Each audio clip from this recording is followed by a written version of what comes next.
Gloria, Gloria, Gloria, Gloria. Bon, pour vous dire, c'est à peu près tout ce que vous allez pouvoir retenir de ce film. Les films du vendredi, 12e. I did not hit her. It's not true. It's bullshit. I did not hit her. I did not. Oh, hi, Mark. Salut à tous et bienvenue dans les films vendredi. Aujourd'hui, double programme puisque je vais vous parler de Gloria Bell de Sébastien Lelio ainsi que du trailer de Sonic le film. Donc voilà, un double programme, des deux films qui n'ont absolument rien à voir. Mais voilà, donc je commence tout de suite par donc, le nouveau film, en tout cas l'auto-remake de Sébastien Lelio, après Gloria, sorti en 2013, film chilien avec Paulina Garcia dans le rôle titre. Cette fois-ci, il s'agit de Gloria Bell, interprétée par Julianne Moore. Voilà, Julianne Moore qui... sur lequel le film repose énormément, compte tenu d'une mise en scène assez convenue. Bon, ça c'est vous savez que si vous regardez un peu mes vidéos, c'est un peu le terme que j'emploie souvent, mise en scène convenue, mais non, là pour le coup, disons que il y avait un truc à faire, vraiment avec ce film, il y avait... Voilà, la crise de la cinquantaine, ça peut être jouissif, surtout avec Julianne Moore. Voilà, on voit de quoi elle est capable dans des films où elle pète des câbles, comme dans The Big Lebowski, des frères Cohen. Film dans lequel il y avait aussi John Turturro, John Turturro qui joue dans le film, le prétendant que vous allez pouvoir découvrir. Et aussi Julianne Moore qui avait été géniale dans Steel Alice, des films comme ça, des films où voilà, là on sent vraiment la femme de 50 ans qui pète un câble, enfin voilà, il y avait énormément de matière dans sa filmographie, elle a déjà prouvé 1000 fois, même dans Dungeon, récemment là, avec Joseph Gordon-Levitt, rien que 15 minutes de son personnage dans Dungeon vaut 1000 fois 1000 Gloria Bell, si vous voulez. Donc c'est pour vous dire à quel point le cinéaste un petit peu, je dirais, enfin c'est... beaucoup censuré, j'ai envie de dire, c'est gentil, quoi. Voilà, c'est vraiment gentil comme film, je veux dire. Ça aurait été tellement... Il y avait tellement de choses à raconter, quoi. La crise de la cinquantaine, c'est énorme, quoi. Alors, évidemment, ça passe par des sorties en boîte de nuit pour essayer de trouver des mecs. On passe de l'un à l'autre, on sait pas trop. On danse sur des tubes des années 80, dont le fameux Gloria de Laura Branigan, qui était sorti donc en 82 et qui était une chanson d'Umberto Tozzi et donc voilà que Laura Branigan a reprise, voilà, interprétée, qui est devenue un tube donc aux États-Unis et chez nous aussi, enfin surtout aux États-Unis. Donc voilà, ça c'est pour la petite blague, mais c'est vrai que les paroles de la chanson, voilà, ça traduit énormément ce que vit Gloria durant tout le film. Alors, on va commencer par quand même les points positifs, parce qu'il n'y a pas que du mauvais dans ce film. Vous aurez des petits rictus par moment, quand on est vraiment dans la routine de Gloria, ce qui est assez fun, c'est de la voir dans sa voiture, chanter des chansons... on va dire un peu ringarde entre guillemets dans sa voiture sur la route pour aller au travail. On la voit faire du yoga, on la voit prendre des drogues, etc., boire, aller en soirée, rencontrer des mecs qui se fichent d'elle, enfin voilà. Bref, on est vraiment sur un film très girly quinca, mais après voilà, c'est pas le souci si vous voulez. Moi, mais je trouve ça un petit peu faible de faire. Tout repose sur Julianne Moore, c'est-à-dire que tu as une actrice, mais tu lui donnes pas grand-chose à manger. C'est-à-dire que voilà, ce qui revient souvent dans les critiques, c'est flamboyant, Julianne Moore, un portrait de femme du 21e siècle, je sais pas quoi. Ouais, ok, parce que c'est Julianne Moore, mais vous lui donnez pas, vous lui donnez pas grand-chose dans le scénario. Pour que voilà, ce soit plus que juste Julianne Moore filmé, bien cadré par un cinéaste, quoi. Il n'y a pas grand-chose. Il y a deux moments où vous allez un petit peu être réveillé dans ce film. C'est une crise de jalousie de la part de son compagnon, donc de John Turturro, et une scène, je vous dis pas quoi, mais vous avez une scène en fait de paintball qui est un pay-in en fait, donc une introduction d'éléments dans le film qui sera réutilisée à la fin. Vous pouvez le voir, vous pouvez vous spoiler si vous regardez la bande-annonce du premier film qui était sorti en 2013, parce que voilà, je rappelle qu'il s'agit d'un remake, un auto-remake par le même cinéaste qui nous repond le même film parce qu'il a fait un succès que depuis, je sais pas, il a pas l'air d'arriver à faire un nouveau succès, je sais pas, il s'est dit je vais faire la version américanisée de mon film chilien et voilà, bon. Après c'est tout à son honneur. S'il en fait quelque chose de bien, mais vous regardez la bande-annonce du premier, c'est exactement plan pour plan, enfin plan par plan quasiment, hein, le même film, le mec s'est pas fait chier. Je fais le même film avec Julianne Moore, voilà, avec une actrice en vogue, enfin en tout cas qui plaît quand même, qui est assez populaire, quoi, assez appréciée, que ce soit par la critique, les spectateurs, enfin voilà, c'est une actrice qui a du charisme, qui a plus rien à prouver. On comprend pourquoi Julianne Moore accepte ce rôle, évidemment, parce que ça lui sied bien, etc. Mais c'est quand même dommage, c'est très light, quoi. Encore une fois, c'est un film super light. Vous n'avez pas grand-chose à bouffer, quoi. Franchement, au bout de 45 minutes, 1 heure, vous regardez votre montre, vous dites bon allez, fais quelque chose, pète un câble, fume un pet, je sais pas moi, balance un mec à la rivière, balance un mec par la fenêtre, ou je sais pas, fais quelque chose qui soit excitant, quoi, vous voyez, un truc... Bref, donc voilà, pas grand-chose, à part le quotidien très ennuyeux de cette Gloria. Voilà, vous partagez ça avec elle. Oui, voilà, elle sort avec un type qui est... comment dirais-je, assez timide, fuyant, voilà, bon. Voilà, bon, écoutez, franchement, je vois pas trop. Et voilà, et ce qui est marrant, c'est qu'à un moment donné, vous vous dites, ok, donc ils partent à Las Vegas, et c'est censé apporter une autre dimension, alors qu'en fait, il n'y a rien, quoi. Ils se servent absolument pas de ça, ça aurait pu se passer n'importe où. Rien ne justifie ces scènes, ça peut se passer vraiment n'importe où, le film peut s'arrêter n'importe quand, que ça changerait pas grand-chose, mais vraiment pas grand-chose. Alors évidemment, pendant ce temps-là, je vous raconte, voilà, de toute façon, voilà, le but, je veux pas vous spoiler, parce que le problème, c'est que dès que je vais pas, dans ce film, il y a tellement peu de choses, il y a peu de matière, donc si je commence à vous révéler des éléments, bah, il vous restera rien du tout en fait, parce que voilà, il y a je dirais, il y a 2 moments dans le film, 2 images qui vont vous rester en sortant de ce film. Et encore, je suis gentil. On va dire 2. Et c'est surtout une d'ailleurs qui est le climax du film, qui vient évidemment à la fin. Vous allez vous rendre compte à la fin que oui, il y a une bonne idée et que c'était peut-être le début du film en fait. La fin, pour moi, c'est le film qu'aurait dû faire Sébastien Lelio, le réalisateur, c'est le film qu'il aurait dû faire. Voilà, un vrai pétage de câble avec Julianne Moore, qu'en peut plus des mecs. Je sais pas, mais même Bridget Jones, c'est plus kiffant. Même des films comme... oui, Bridget Jones, mais vous savez, c'est ces femmes qui... des films très girly, où les femmes pètent des câbles, sont... c'est ça qu'on veut voir, quoi. C'est pas l'ennui, quoi. Filmer l'ennui, Sofia Coppola, elle le fait très bien.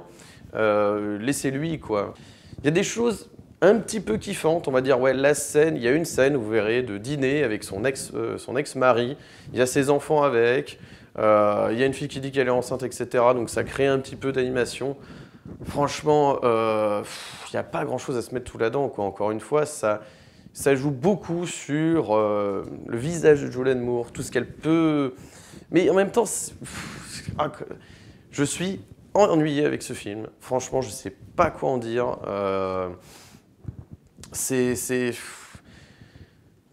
J'avais envie de dire que ce n'était pas mauvais, que c'était quelconque. En sortant de la salle, je me suis dit, bon, je sais, voilà, je sais pas quoi en dire. Ça mérite même pas débat. Voilà, vraiment, vraiment rien, quoi. Rien à dire, pas grand-chose. Voilà, il n'y a pas grand-chose à se mettre sous la dent. Puis après, tu réfléchis et tu te dis... Mais c'est peut-être tout simplement parce que c'est mauvais, en fait. C'est peut-être tout simplement parce que c'est mauvais. Tu essayes de raconter la crise de la cinquantaine, mais ça passe juste par des scènes de boîte de nuit, des scènes où elle est entre son travail, sa voiture, machin. Mais cette romance un peu bidon, avec le type qui fuit, qui revient, qui fuit, c'est pas très intéressant, quoi. C'est vraiment pas très intéressant. Je suis pas à fond contre le film, si vous voulez, parce que ça se regarde juste.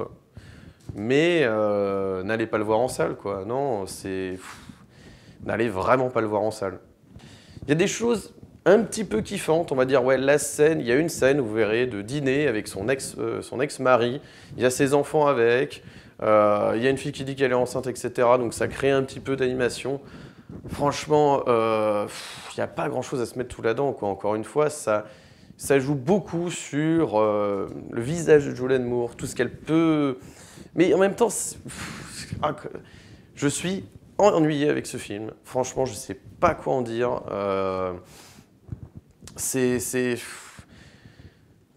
J'avais envie de dire que ce n'était pas mauvais, que c'était quelconque. En sortant de la salle, je me suis dit, bon, je sais, voilà, je sais pas quoi en dire, ça mérite même pas débat. Voilà, vraiment, vraiment rien, quoi, rien à dire, pas grand-chose, voilà, il n'y a pas grand-chose à se mettre sous la dent. Puis après, tu réfléchis et tu te dis, mais c'est peut-être tout simplement parce que c'est mauvais, en fait. C'est peut-être tout simplement parce que c'est mauvais. Tu essayes de raconter la crise de la cinquantaine, mais ça passe juste par des scènes de boîte de nuit, des scènes où elle est entre son travail, sa voiture, machin. Mais cette romance un peu bidon, avec le type qui fuit, qui revient, qui fuit, c'est pas très intéressant, quoi. C'est vraiment pas très intéressant. Je suis pas à fond contre le film, si vous voulez, parce que ça se regarde juste, mais n'allez pas le voir en salle, quoi. Non, n'allez vraiment pas le voir en salle. Mais franchement, je sais même pas comment vous dire quelque chose de plus sur ce film. C'est pour ça que je me suis permis de faire un double programme aujourd'hui. C'est que, non, franchement, je ne vois pas là. Je ne vois pas, je suis très embêté.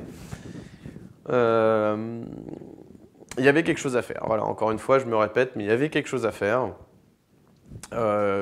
pour que ce soit plus cinématographique. C'est-à-dire, au lieu d'avoir juste des belles images, Julianne Moore par-ci, par-là, qui vit son quotidien, on la suit dans son quotidien, ses déceptions amoureuses. Bon, ça va pas plus loin, quoi. C'est très lambda. Je me demande même comment le film précédent, enfin le premier, hein, le film d'origine, Gloria, a reçu autant de prix. Voilà, que j'arrive pas à comprendre. Il y a pas... C'est ce qu'on a vu 1000 fois au cinéma. Il n'y a pas un regard très affûté ou très différent, quoi. On sent pas vraiment le regard du cinéaste. C'est bateau, quoi. C'est clairement bateau. Donc, oui, Julianne Moore est une super actrice, mais il n'y a rien à dire. C'est ce qui sauve à peu près le film. C'est ce qui fait qu'on regarde, si vous voulez, le film. C'est-à-dire que s'il n'y avait pas de Julianne Moore, voilà, vous mettez une actrice nouvelle, machin, on dirait, ouais, ben ils se sont pas foulés, quoi. On dirait clairement ils se sont pas foulés, quoi. Mais voilà, tout repose sur Julianne Moore. Michael Cera, sous-exploité. John Turturro, ok, voilà, c'est le type qui a le plus à manger dans ce film. Mais bon, cette histoire d'amour, elle est pas très intéressante, pas très originale. Bon, voilà, quoi, on en a vu 1000 fois. C'est un téléfilm à gros budget, je sais pas comment dire. Et encore, il n'y a pas tellement un budget de fou. Enfin, ça repose essentiellement sur le cachet des acteurs, quoi. Il n'y a pas grand-chose, quoi. Donc voilà, la pertinence de l'auto-remake quand l'original est plan par plan la même chose, je vois pas trop. C'est-à-dire que si vous prenez Hitchcock, qui fait son propre remake de L'homme qui en savait trop, bon, bah, vous voyez clairement la différence entre les deux films, quoi. Il y a vraiment un nouveau film, quoi. Là, pas si différent, et que vous ayez vu le premier ou pas, la première version ou pas, ça va pas changer la qualité du film, quoi. Ça ne changera pas, voilà. Donc... Voilà, je suis un peu embêté de ne pas vous dire plus de choses sur ce film, mais vraiment, non, quoi, non. Il fallait vraiment que Julianne Moore, fallait la mettre dans des situations complètement folles, quoi. Il fallait la mettre, je sais pas, il y avait 10 000 façons de faire.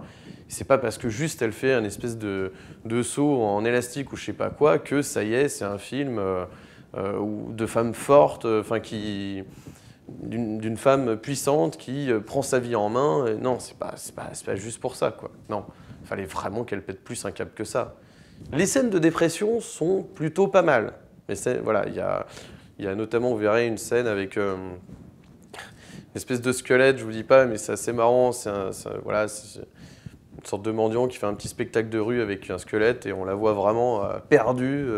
Elle cherche de l'aide auprès de ce petit bonhomme. Et bon, ça, on va dire, à la limite, voilà, c'est des bonnes idées, mais il n'y en a pas assez, quoi. Et le mec, voilà, on se dit, le metteur en scène, on se demande s'il veut vraiment faire un truc très fun, et à l'image de la chanson Gloria, quoi, ou un film très lent, très ennuyeux. Donc, franchement, voilà, il faut vraiment, on se demande qu'est-ce qu'il a voulu faire, quoi. Qu'est-ce qu'il veut raconter derrière, quoi. En plus, il n'y a pas grand-chose de plus que une femme qui pète un câble. Enfin, et même pas encore, qui est perdue, une femme perdue, qui cherche désespérément à avoir un peu de fun, un peu de folie, un peu de romance, de piment dans sa vie, très plan-plan, quoi. Mais voilà, mais il n'y a pas assez de délire, quoi. Fallait aller plus loin, Non, mais c'est n'importe quoi ce que je vais dire, mais je vais prendre un exemple très, voilà, tiré de la pop culture, mais vous prenez un clip de Britney Spears, non mais c'est con, hein, mais voilà, c'est pas du tout le truc élitiste, hein, mais vous prenez ne serait-ce qu'un clip de Britney Spears qui prend les mecs, qui les jette, qui fait, enfin, je sais pas, voilà, vous en avez forcément vu un, là, t'as une femme qui, enfin, il y avait voilà, et c'est en ça que je veux dire qu'il y a des choses à faire, c'est que, mais allez-y à fond, quoi, faites des scènes absurdes, des trucs... Et je sais pas, ce sera beaucoup plus fun, quoi, parce que là, il va pas rester grand-chose de Gloria, quoi, de Gloria Bell. Voilà, il va pas rester grand-chose de ce film, quoi. Là, moi, je vous dis, la scène de fin. La scène de fin, le fait que ce soit Julianne Moore, voilà, bah, alors ça, c'est très facile, hein. Prenez une actrice, on lui dit, vas-y, hein, fais le job, hein, on mise tout là-dessus. Non, mais il faut travailler son personnage, il faut qu'il y ait des évolutions, il faut qu'il y ait quelque chose...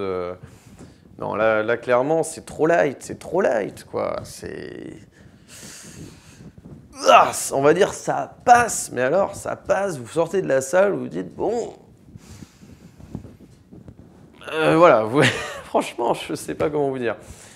Franchement, je vais m'arrêter là, parce que non, ça vaut pas tout ce qu'on en dit, quoi. C'est très marketé, c'est très... Et encore, il n'y a pas une promotion terrible, quoi. C'est pas... Mais c'est beaucoup... Enfin, c'est vraiment too much, quoi. Et les critiques américaines se sont enflammées là-dessus. Ouais, on se demande vraiment pourquoi. Bon, voilà, en tout cas, je ne vous conseille pas d'aller voir Gloria Bell en salle. Je vous conseille, à la limite, de le voir chez vous. Même quand elle fume un pet, c'est pour s'endormir, quoi. Vous voyez, à un moment donné, c'est pas possible, quoi. Tu fais ça à ton actrice, bah, je sais pas, que ça lui fasse, que ça lui donne envie de faire des choses folles, quoi. Je sais pas, tu vois, que ça la... C'est incroyable, quoi. Même dans Tully, vous voyez, avec Charlize Theron, et ben, même dans Tully, tu vois. Et pourtant, on n'en a pas beaucoup parlé de ce film, je sais pas, mais bah, rien que là, c'est beaucoup plus dans le thème, beaucoup plus... ça dit beaucoup plus des femmes de 40-50 ans. Voilà, là, ça parle, quoi. Là, il y a du fun, il y a de la révolte, il y a de la lutte contre son corps. Là, il y a quelque chose, mais pas dans Gloria Bell. C'est vraiment trop peu original, quoi. Non, là, franchement, c'est trop bateau pour que ça ait un intérêt d'être vu en salle. Donc, évitez de payer votre place. Franchement, évitez de payer votre place. Voilà, vaut pas le coup. Voilà, donc, ceci étant dit, je vais passer maintenant au trailer de Sonic. Alors, moi, évidemment, ce qui a frappé beaucoup de monde, et je ne suis pas le seul, beaucoup de youtubeurs voilà, qui en parlent en ce moment, c'est évidemment le design du personnage qui est passé de ça à ça. Alors, cherchez l'erreur, mais en tout cas, voilà, c'est assez fou. Bon, Sega, clairement, a vraiment l'air de s'en foutre du résultat, parce que, bon, ça c'est... Je sais pas, mais c'est... À un moment donné, il devrait quand même y avoir un droit de regard, ou je sais pas, sur le design du personnage, mais là, clairement, l'expression du visage de Sonic, je parle même pas du pelage, etc., du côté très svelte, voire maigre, maladif de ce hérisson. Mais non, clairement, il y a un gros souci de design. Deuxièmement, gros souci autre, cette mode de mettre des personnages d'un monde fantastique imaginaire, enfin issus de la pop culture, avec leur univers, machin, pour l'extirper et le mettre dans le monde réel, genre les Schtroumpfs, vous voyez. Voilà, ce côté américanisation de ces œuvres-là, que ce soit vidéoludique ou des œuvres de BD, etc., ça passe toujours par ça. Ça finit toujours à New York, je ne sais où, dans des villes américaines, où les personnages côtoient, les personnages donc imaginaires côtoient en fait des êtres humains. C'est ce qui arrive avec Détective Pikachu, c'est pour ça que je me permets en fait de faire cette critique du trailer, c'est que la semaine prochaine, je vous ferai une critique de Pokémon Détective Pikachu, qui pour le coup, lui, avec à peu près la même idée, hein, c'est-à-dire cette deadpoolisation des personnages mignons, on va dire ça comme ça, je ne sais pas comment dire. Voilà, ça devient une mode. Voilà, là on n'a pas Ryan Reynolds comme sur Pikachu, mais quand même il y a une deadpoolisation très claire de ces personnages-là. Mais l'avantage de Détective Pikachu, c'est que tu te dis au moins, ouais, les personnages, les Pokémon sont ultra réalistes. Mais il y a un travail sur le design qui est affolant. Mais affolant. Là, pour le coup, il y a eu un vrai travail. L'univers est respecté. Alors, la différence avec Détective Pikachu, c'est que c'est une adaptation. Alors, il y en a beaucoup qui oublient de le dire. Hein. Évidemment, c'est Pokémon Go qui a lancé, si vous voulez, ce succès de ce jeu, cette application mobile, qui a motivé les producteurs pour produire ce film.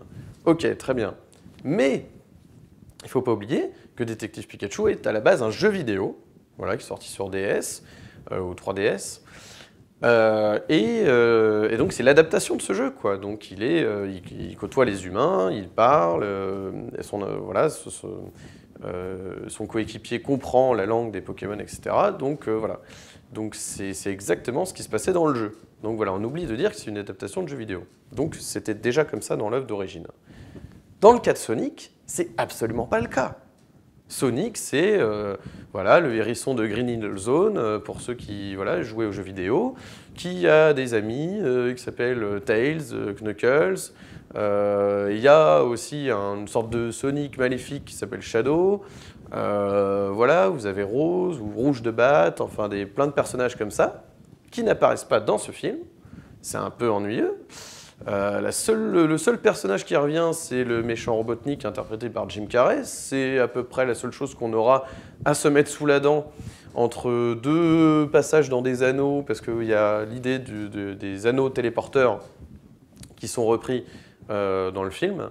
Mais c'est à peu près tout, quoi. Après, vous aurez le droit à des blagues du style le hérisson qui doit vivre dans le monde que nous on connaît, et donc il va y avoir du décalage. Voilà, bon. C'est tout. Donc, affaire à suivre. Il s'agit d'un premier teaser, mais bon, quand même, franchement, c'est là, on reconnaît pas du tout l'univers de Sonic, quoi. Heureusement que le film nous rappelle que c'est Sonic, quoi. Et rappelez-vous de cette première affiche teaser où on se disait, ouais, vous assumez pas le fait que votre personnage a été raté, donc vous le montrez même pas, quoi. Vous le mettez dans l'ombre. Donc voilà, c'est... Ouais, non. Là, clairement, ça sent très mauvais. Alors évidemment, Jim Carrey s'est mis à la peinture entre-temps. Il a un peu stoppé le cinéma en ce moment. Son apparition dans Kick-Ass 2 n'a pas été très marquante. Il fait souvent des seconds rôles, voire des troisièmes rôles en ce moment.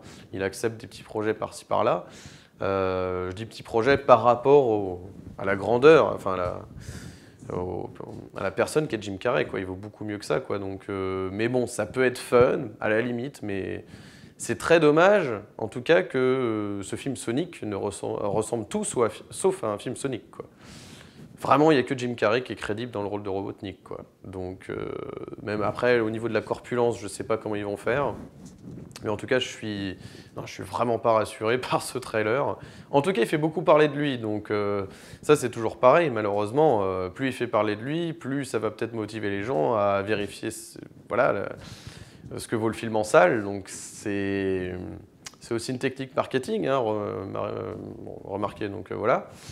Mais bon, je suis beaucoup plus enthousiaste. En tout cas, ce trailer de Sonic le film a redonné du galon à Détective Pikachu et je pense qu'on sera clairement avec un film beaucoup plus intéressant. Le seul truc que je reprochais un petit peu à Détective Pikachu quand j'ai vu les premiers trailers, c'était que c'était la voix de Pikachu qui, je sais pas, il y avait un côté très mature, alors que bon, c'est censé être le Pika Pika, enfin voilà, on n'a pas eu ce truc-là. C'est presque même un méta Pikachu dans Détective Pikachu parce que justement, il parle de la vision qu'ont comment dirais-je, les geeks, enfin ceux qui reçoivent la pop culture, quoi, les gens comme nous. Et donc il joue là-dessus en disant ah bah oui, mais je suis pas juste la petite souris électrique qui fait Pika Pika. Voilà, donc c'est un méta Pikachu, quoi, vraiment le Pikachu qui se regarde, quoi, et qui prend du recul sur lui-même, sur le personnage qu'il est. Un peu à la manière, si vous voulez, du Spider-Man, là, Spider-Man Into the Spider-Verse. C'est un peu la même idée, quoi, bon, par moment. Mais voilà, bon. En tout cas, la semaine prochaine, donc, il s'agira de Pokémon Détective Pikachu. Les films du vendredi, c'est tout pour aujourd'hui. Rendez-vous la semaine prochaine. Et d'ici là, n'oubliez pas, prenez les films pour ce qu'ils sont. Allez, ciao!